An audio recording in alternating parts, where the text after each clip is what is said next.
Hey everyone, welcome back. Today we're going to be looking at focusing on God. And to do this study, we're going to be looking at King Solomon and his life. King Solomon was the son of David, King David, and David was a man who focused on God. David was a man who followed God, and he's described in the Bible as a man after God's own heart. Now, when King Solomon came into power, God said to him, "I'll give you anything you want, just ask for it." One thing. And Solomon says, "Lord, give me wisdom." He could have asked for anything, but he asked for wisdom. And God said, "Because you've asked for wisdom, I'm also going to give you riches and power and other things too." And at the start, he started off well, and he was focusing on God, and he was leading well how God wanted him to. But then we see he slowly turns from God and falls into sin.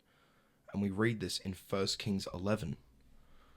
1 Kings 11, verse 1. We'll start there. It says, "But King Solomon loved many strange women, together with the daughters of Pharaoh, the women of the Moabites, Ammonites, Edomites, Zidonians, and Hittites, of the nations concerning which the Lord said unto the children of Israel, Ye shall not go into them, neither shall they come into you." So he's saying, he's getting with the women who God said you're not supposed to be with. You're supposed to stay away from them. "For surely they will turn away your heart after their gods. Solomon clave unto these in love." He's saying that these women are going to pull him away from God. But Solomon, he clung to them. He stuck to them. Verse 3, "And he had 700 wives, princesses, and 300 concubines, and his wives turned away his heart." Verse 4, "For it came to pass, when Solomon was old, that his wives turned away his heart after other gods, and his heart was not perfect with the Lord his God, as was the heart of David his father." So these women have completely taken him away from the true God, and he's focusing on false gods now. And then we go down to verse 9.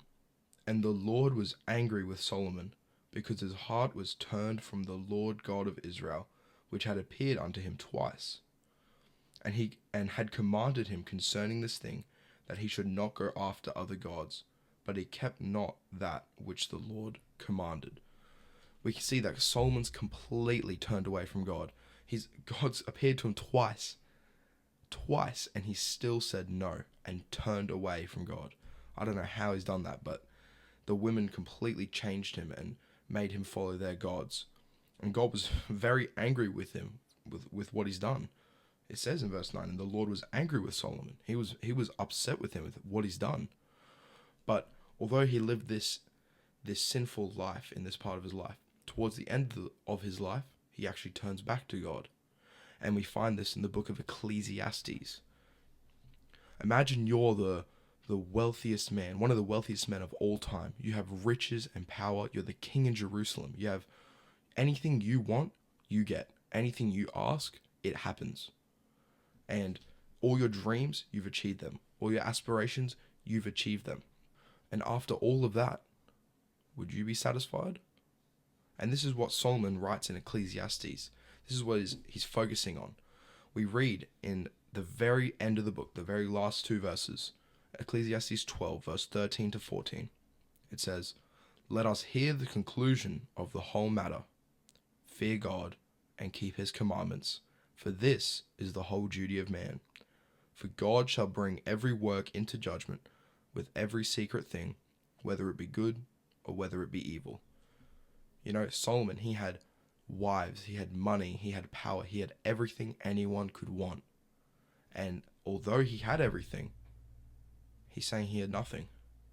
Because everything he had, it was meaningless.